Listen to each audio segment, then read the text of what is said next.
Hello guys, ito yung hinihintay kong parcel. Diba, sabi ko na sa inyo, may parcel ng TikTok shop dito sa Far Away guys. Tignan nyo.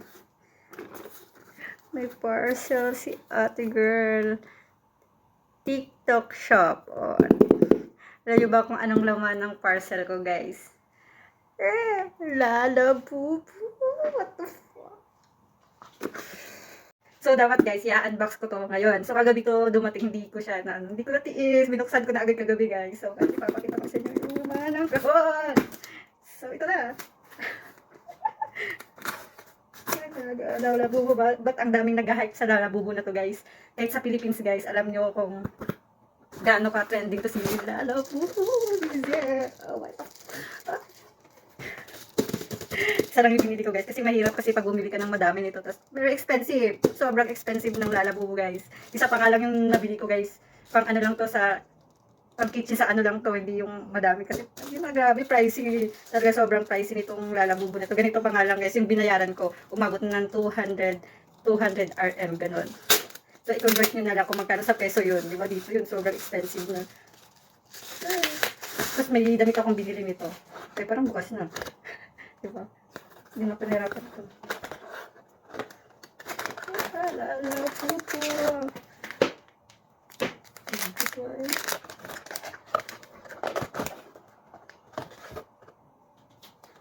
Alam niyo ba kung ano? Secret lang na nakalay. Secret. Kaya secret nga no.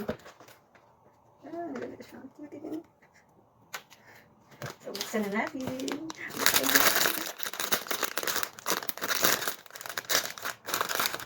Oh, cute niya. Ano siya guys, pop mart siya. May siya sa paa. Lalabubu. Alam nyo ba guys, si Lalabubu, may ano din to, may mga damit din siya. O ba magpapahuli? Mas nauna pa yung damit ni Lalabubu. Mas nauna yung damit niya dumating kaysa yung Lalabubu. Kasi yung damit niya. Dress up si Lalabubu. Ang mahal din guys ng dress niya. Yung damit niya guys, inabot na, ano siya? Yan o. 47 RM. Damit pa lang guys. Ano na. Di ba? 47 RM plus 200 RM. Ano ko dyan? Okay lang. Ito na lang yung ano, stress relief ko si Lalabubu. So, ano natin yun? Yung damit niya. Cute! May paipit-ipit pa sila. May dadating pa guys yung cover nito, di ba? Yung parang ano. Ay, dito. Bagay pa sa kanya. Shada! Diba Lalabubu? Ano mga crazy. Ano natin? Damitan natin si Lalabubu. Yung Lalabubu ko pala guys, yung patay yung Lalabubu. Cute. Cute niya. May panglagay na ako dun sa bag kong pangmalakasan guys. Putik na yan. Mas mahal pa yung Lalabubu kaysa bag ko. Pero guys, kahit mura lang yung bag ko na yun. Talagang favorite ko yun. Diba? Sobrang mahal. Kahit sa Philippines, sobrang mahal na din ito guys. Ano, tinitignan ko sa ibang mga influencer, sa mga artista. Grabe ang mamahal ng mga Lalabubu nila guys. Mahirap din kasi guys pag mangoleksyon ako ng Lalabubu dito. Kasi nga, di ba, far away sa travel, mahirap. Mas okay nga mag-collection ng Lalabubu pag ano, sa bahay, may bahay ka talaga. Ito lang yung kitchen lang yung binili ko. Okay? Ang cute! Oh, tagay na dyan. What the fuck? Ang cute mo. Dapat tayo makasya. Hindi kasya yung kalo. Hindi niya kasya. Pag-try natin, pilitin natin ikasya siya. Pilitin natin ikasya. Dahil ka naman Lalabubu, hindi na kasya yung damit. Mahal-mahal pa naman ng damit ni Lalabubu. 47 na. Ako nga, hindi ako makabili ng damit. What the fuck? Ay.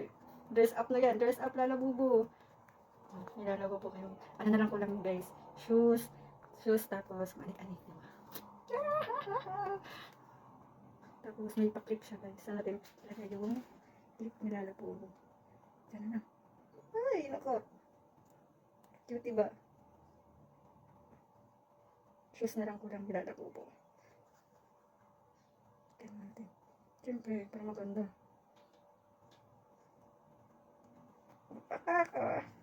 Si Curie. Wala daw shoes si Lalabubu. Bibilhan ko pa siya ng shoes. Siyempre, mati-dress up.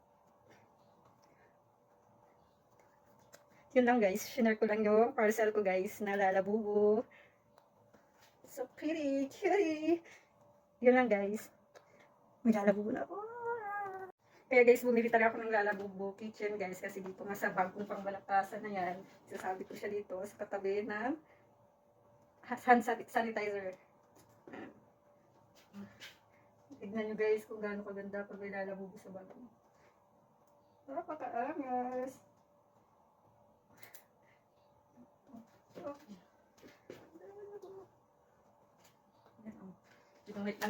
Alik na ako dyan sa bag ko na yan. Oh, diba?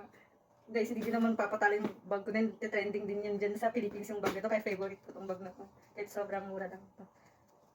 Lalo na yung mga student, ginagamit nila itong ginagamit ko yung mga bag. Shala! Kahit mumurahin lang yung bag, pero yung nakasabit. So what the fuck? Diba?